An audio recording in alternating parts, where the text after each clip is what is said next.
Country delight buffalo milk ని మా family వాళ్ళకి ఎప్పటి నుండో వాడుతున్నాను. ఈ పాల ఫస్ట్ యూజ్ నుండి నాకు దీనిపైన చాలా నమ్మకం వచ్చింది. Choose country delight and live better. ఇవాళ నుంచి పార్లమెంట్ శీతాకాల సమావేశాలు స్టార్ట్ అవుతూ ఉన్నాయి సార్. 15 బిల్లులు పెట్టేందుకు కేంద్రం సిద్ధమవుతోంది. మరోవైపు ప్రతిపక్షాలు కూడా అధికార పక్షంపై విరుచుకుపడేందుకు సిద్ధమవుతూ ఉన్నాయి. ముఖ్యంగా ఈ సర్ వివాదం మీద అధికార పక్షాన్ని ఇరుకుని పెట్టేందుకు ప్రతిపక్షాలు సిద్ధమవుతూ ఉన్నాయని ప్రకటించిన పరిస్థితి. సార్, పార్లమెంట్ లో చర్చకు వచ్చే అంశాలేంటి? ముఖ్యంగా సర్కారును కుదిపేయనున్న అంశాలేంటి? ఇప్పుడు ఇరుకున పెడతాం ప్రభుత్వాన్ని ప్రతిపక్షాలు ఎక్కడ చెప్పలే. మీరు ఎక్కడ చూసారు చెప్పండి? సోనియా అధ్యక్షతన మీటింగ్ లేదు, ఆ మీటింగ్ ఇరుకున పెడతాం ప్రభుత్వాన్ని, దాన్ని రైజ్ చేస్తామన్నారు. అదే సార్, ఇప్పుడు ప్రతిపక్షాలు ఇరుకున పెట్టడానికి సిద్ధమయ్యాయని ప్రకటించాయి అంటే అన్యాయం కదా. ప్రతిపక్షాల ఇరుకుని ఎందుకు పెడతాయి? ప్రభుత్వాన్ని ఇరుకున పెట్టడం కాదు సార్, రైజ్ చేస్తాయి. రైజ్ చేసినప్పుడు ప్రభుత్వం కనుక క్లారిటీస్ ఇరుకున పెట్టి ఎందుకు పడతారు? పడరు కదా. అందువల్ల ఇరుకున పెడదామని ఎవరు నిర్ణయాలు తీసుకోరు, రైజ్ చేస్తామని నిర్ణయాలు తీసుకుంటారు. రైజ్ చేసినప్పుడు ఇరుకున పడాలా పడకూడదు ప్రభుత్వం ఇష్టం. పడాలని రూల్ ఏం లేదు కదా. పడాలని ప్రతిపక్షాలు కూడా కోరుకోవు. దాని మీద ఆన్సర్స్ అడుగుతాయి.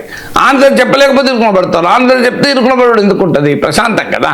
అందువల్ల ప్రతిపక్షాలు ఏదో ఇరుకున పడటానికి మేము సిద్ధంగా ఉన్నామని ఎక్కడ ప్రకటించలేదు. మీరు చూడండి, ఎక్కడన్నా we want to create trouble to government అని అపోజిషన్ అన్నదా? We will raise these issues అన్నారు. సో పార్లమెంట్లో ఇష్యూస్ రైజ్ చేసే అధికారం ఎవరికైనా ఉంటుంది కదా. సో మీకు ప్రతిపక్షాలు పనే అది కదా. ప్రతిపక్షాలు are elected by the people for their purpose కదా. ప్రభుత్వ బాకాలుగా ప్రతిపక్షాలు పనిచేయవు ఎప్పుడు కూడా. ప్రతిపక్షాల పని ఏ దేశంలోనైతే ప్రతిపక్షము అలా ప్రతిపక్షం కన్నా ముఖ్యమైందంటే మీడియా, ఇంటలెక్చువల్స్, సివిల్ సొసైటీ ప్రభుత్వ బాకాలుగా పనిచేయవో ఆ దేశం బాగుపడుతుంది. ఒక్కసారి నీకు ప్రభుత్వ బాకాలుగా తయారయ్యాయనుకోండి, మీకు ఆ దేశం బాగుపడదు. అమర్త్య సేన్ అంటాడు పొలిటికల్ ఎకానమీ ఆఫ్ హంగర్ అనే పుస్తకంలో, multi party political democracy and free media provide the warning signals of an impending crisis అంటాడు. అంటే బహుళ పార్టీ రాజకీయ వ్యవస్థ, స్వేచ్ఛాయుత మీడియా ప్రమాద గంటికలు ముందుగానే భోగిస్తాయని చెప్తాడు. దానివల్ల ప్రజాస్వామ్యం సెల్ఫ్ కరెక్షన్ చేసుకోగలుగుతుంది. అందువల్ల డెమోక్రసీలో మీడియా ప్రతిపక్షం చేసే అల్లరి లొల్లి కాదది, గోల కాదది. అది ప్రభుత్వానికి మార్గము మార్చుకోవటానికి ఒక అవకాశాన్ని ఇస్తుంది. They provide the warning signals of an impending crisis. రాబోయే సంక్షోభ ప్రమాద గంటికలు ముందుగా ముగిస్తుంది. ఆ ప్రమాద గంటికల్ని విని ప్రభుత్వాలు కనుక సరి చేసుకుంటే ఆ ప్రమాదమే ఉండదు కదా. ప్రమాదం ఉన్నప్పుడు ప్రభుత్వానికి కూడా మంచిదే కదా. నిజంగా గవర్నమెంట్ షుడ్ వెల్కమ్. అన్ఫార్చునేట్లీ మన దేశంలో అధికార పార్టీలు ఎట్లా తయారయ్యాయంటే మీడియా గొంతు నొక్కాలి, ఇండిపెండెంట్గా ఎవడన్నా మాట్లాడితే వాడిపైన రాళ్ళు వేయాలి. అంటే వాళ్ళు ఏం చెప్తున్నారు, దీని నుంచి మనం ఏం నేర్చుకోవచ్చు, మనం ఎలా మార్చుకోవచ్చు అని ఆలోచన ఉండడం లేదు. అందరి నోళ్ళు నొక్కించడం ఎలా, ఇది ఇప్పుడు టార్గెట్. దీనివల్ల ఏమవుతుంది? ప్రజల్లో ఉండేటువంటి ఆ అసహనం పేరుకుపోయి రకరకాల రూపాల్లో వ్యక్తమవుతూ ఉంటుంది. మీకు అంటే ముందుగానే నువ్వు కరెక్షన్ చేసుకున్నావు అనుకోండి, నీకు ఈ సమస్య రాదు కదా. అందువల్ల మీకు సోవియట్ యూనియన్ పతనమైంది, చైనా పతనం కాలే. ఎందుకు మరి తేడా ఎక్కడుంది? సోవియట్ యూనియన్ అయితే అద్భుతమైన విజయాలు సాధించింది కదా, స్పేస్లోకి నుంచి మొదలుకొని చాలా పట్ల. మరి ఎందుకు ఆ సోవియట్ యూనియన్ ఇవాళ వ్యవస్థలే కుప్పకొలిపోయాయి కదా. మరి చైనాలో ఎందుకు చైనా వాళ్ళు కరెక్షన్ చేసుకున్నారు.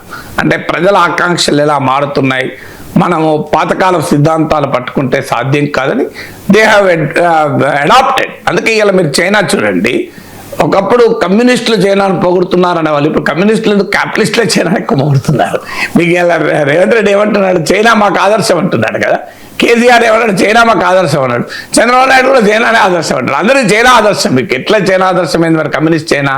అందువల్ల దే హ్యావ్ అడాప్టెడ్. అందువల్ల ఎప్పుడు కూడా మీకు ప్రతిపక్షము, media, civil society, public intellectuals వీళ్ళందరినీ కూడా వ్యవస్థలో భాగస్వామి కాకూడదు. భాగస్వామి అయిన తర్వాత నీకు సమాజానికి మంచిది కాదు.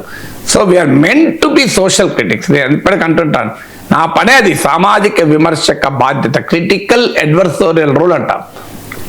మీకు అందుకే పార్లమెంట్లో ప్రతిపక్షాలు రైజ్ చేస్తే అసహనం చెందాల్సిన అవసరం లేదు. ప్రభుత్వం పైన ప్రశ్నల వర్షం కురిపించడమే ప్రతిపక్షాల పని కదా. డెఫినెట్గా ఇప్పుడు సార్ మీకు స్పెషల్ ఇంటెన్సివ్ డివిజన్ పైన ప్రతిపక్షాలు ఇప్పటికే దేశవ్యాప్తంగా ఉద్యమాలు చేస్తున్నాయి కనుక అది రైజ్ చేస్తారు. తర్వాత ఇటీవల ఢిల్లీ బ్లాస్ట్ జరిగాయి కనుక నేషనల్ సెక్యూరిటీ పైన ప్రభుత్వాన్ని నిలదీస్తారు. ఎందుకంటే ఇప్పటిదాకా నేషనల్ సెక్యూరిటీని వెపనైజ్ చేసింది బీజేపీ. జాతీయ భద్రతను భారతీయ జనతా పార్టీ తన రాజకీయ ఆయుధంగా మార్చుకుంది. అది పుల్వామా అటాక్ కావచ్చు, సర్జికల్ స్ట్రైక్ కావచ్చు, బాలకోట్ స్ట్రైక్స్ కావచ్చు, ఇటీవల ఆపరేషన్ సింధూర్ కావచ్చు. సో ఇప్పుడు అపోజిషన్ నీవు చెప్పిన విధే నీరదాక్ష అంటారు కదా, మరి ఏమైంది? ఆపరేషన్ సింధూర్ ఆగిపోలేదన్నారు. మరి ఢిల్లీ బ్లాస్ట్లకు పాకిస్తాన్ పాత్ర లేదా? మరి పాకిస్తాన్ పాత్ర ఉన్నప్పుడు ఆపరేషన్ సింధూర్ ఏమైంది? ఆపరేషన్ సింధూర్ ముగియలేదన్నారు కదా. మరి ఆపరేషన్ సింధూర్ అర్ధాంతరంగా ముగిసిన కాంటెక్స్ట్ వల్లనే కదా ఢిల్లీలో అనే ప్రశ్న అనివార్యంగా వస్తుంది. జమ్మూ కాశ్మీర్లో ఆర్టికల్ 370 రద్దు చేశాక నార్మల్ అయిందన్నారు కదా.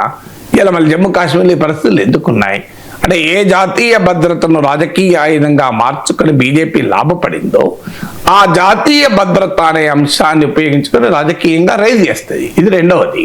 మీకు మూడవది లేబర్ కోడ్. ఇటీవల 29 కార్మిక చట్టాలను కుదించి 4 కోడ్స్గా మార్చారు. ప్రభుత్వం చెప్పేది మేము దీనివల్ల పారిశ్రామిక రంగం అభివృద్ధి చెందుతుంది అని.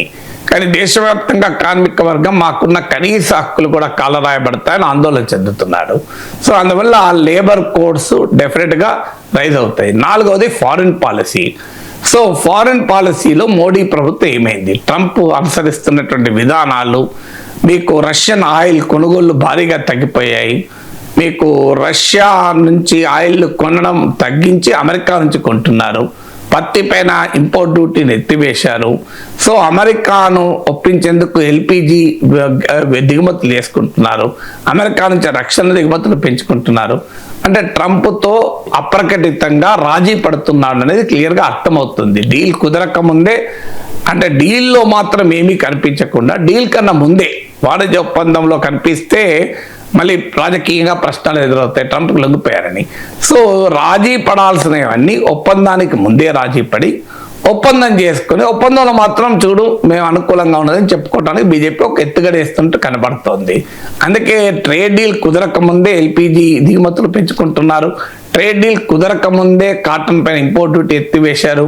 ట్రేడ్ డీల్ కుదరక ముందే టెస్లా, హార్లీ డేవిడ్సన్ లాంటి వాటిపైన పన్నులు తగ్గించారు. ట్రేడ్ డీల్ కుదరక ముందే ఇండియాలో ప్రొడ్యూస్ చేయకపోయినా టెస్లా చైనాలో ఉత్పత్తి చేసి అమ్ముకోవడానికి అనుమతించారు. ట్రేడ్ డీల్ కుదరక ముందే రష్యా నుంచి ఆయిల్ దిగుమతి తగ్గించి అమెరికాతో దిగుమతులు పెంచుకున్నారు. ట్రేడ్ డీల్ కుదరక ముందే అమెరికా నుంచి ఆయుధాల కొనుగోలు పెంచుకుంటున్నారు. ఇవన్నీ ట్రేడ్ డీల్ కుదరక ముందే చేస్తున్నారు, మీరు గమనించండి. అంటే ట్రేడ్ డీల్లో ఏముంటుంది? రాజీ పడాల్సినన్ని ముందే రాజీ పడతారు. ట్రేడ్ డీల్లో మాత్రం చూడు మనకు లాభం జరుగుతుంది. మోడీ ట్రంప్ను ఒప్పించాడు, ట్రంప్ను తల వంచేలా చేశాడు అంటాడు. ఈ లోపల ట్రంప్ కూడా Modi is a terrific guy, tough negotiator, I can't do anything with Modi అని డైలాగ్ కొట్టేస్తాడు. అది పెద్ద ఎత్తున ఇక మీడియాలో అర్నబ్ గోస్వామీలు, నవికా కుమారులు, రాహుల్ శివశంకర్లు ఇక రెచ్చిపోతూ ఉంటారు. చూడండి ట్రంప్ తల వంచాడని. సో ఇది ఒక పెద్ద ప్రాసెస్ నడుస్తుంది, మీరు చూస్తున్నాడు కొన్ని రోజులల్లా. సో ఎందుకు రాజీ పడాలని ముందే రాజీ పడతారు. ఇక ఒప్పందంలో ఏమి ఉండాల్సిన అవసరం ఏమి ఉండవు. ఆల్రెడీ అన్నీ అయిపోయినాక ఇక ఒప్పందం ఏమున్నది? ఇప్పుడు మీకు తల్లిదండ్రులు 2 పిల్లలకు ఆస్తి పంచాలనుకోండి, ఆస్తి పంపకాలకు ముందే ఇవ్వాల్సినకి ఎక్కువిచ్చి లాస్ట్కి ఆస్తి పంపే సమయంలో నీకు వేరే చూడు నేను న్యాయంగా ఉన్నా, ధర్మంగా ఉన్నా, ఇద్దరికి ఈక్వల్గా పంచుతున్నా అని చెప్పచ్చు. ముందు ఇవ్వాల్సిన కల్లా ముందే ఇచ్చేసి అట్లా. సో ఆ రకంగా జరగబోతోంది ప్రాసెస్. దీన్ని ఖచ్చితంగా రైజ్ చేస్తారు. ఇప్పుడు మీకు డిప్లొమాటిక్గా ఇండియాకు వ్యతిరేక పరిణామాలు జరుగుతున్నాయి. పాకిస్తాన్, సౌదీ అరేబియా మధ్య డీల్ కుదిరింది. అమెరికాకు పాకిస్తాన్కు మధ్య ఫ్రెండ్షిప్ పెరిగింది. డెఫినెట్గా ఇది మన భారతదేశానికి నష్టంగా పరిణమించేటువంటి పరిణామాలు. బంగ్లాదేశ్లో యాంటీ ఇండియా సెంటిమెంట్ బలపడుతోంది. సో మీకు చైనా, పాకిస్తాన్, బంగ్లాదేశ్ నెక్సెస్గా మారుతోంది. సో ఈ పరిణామాలన్నీ డెఫినెట్గా తాలిబాన్తో భారత ప్రభుత్వం చాలా ఎక్కువగా కలిసిపోతుంది. ఇది రేపు ప్రమాదాలకు దారితీయచ్చన్న ఆందోళన ఉంది. అందువల్ల ఫారిన్ పాలసీలో కూడా మోడీ ప్రభుత్వాన్ని క్వశ్చన్ చేయడానికి మీకు ప్రతిపక్షాలకు బలమైన ఆయుధాలు వచ్చాయి. అందువల్ల ఇవన్నీ రైజ్ చేస్తారు. అందుకే మీరు గమనించండి, దీనికి కౌంటర్గా నేషనల్ హెరాల్డ్ కేసు పట్టుకొచ్చారు. ఇవాళ పార్లమెంట్ సమావేశాలు, నిన్న నేషనల్ హెరాల్డ్ కేసులో పురోగతి మీరు గమనించండి. సడన్గా ఇప్పుడే ఎందుకు పురోగతి ఉంటుంది అంటే ప్రతిపక్షాలు ఓటర్ రివిజన్ పైన, ఫారిన్ పాలసీ పైన, నేషనల్ సెక్యూరిటీ పైన, లేబర్ కోడ్ పైన రైజ్ చేస్తే వెంటనే సోనియా గాంధీ దొంగ, రాహుల్ గాంధీ దొంగ, ఇంకా చూడు నేషనల్ హెరాల్డ్ మొదలు పెడతారు. అందుకే కరెక్ట్గా పార్లమెంట్ సమావేశాల ముందు నేషనల్ హెరాల్డ్ పట్టుకొస్తున్నారు. వాళ్ళ ఆయుధాలు వాళ్ళు తయారు చేస్తున్నారు, వీళ్ళ ఆయుధాలు వీళ్ళు తయారు చేస్తున్నారు.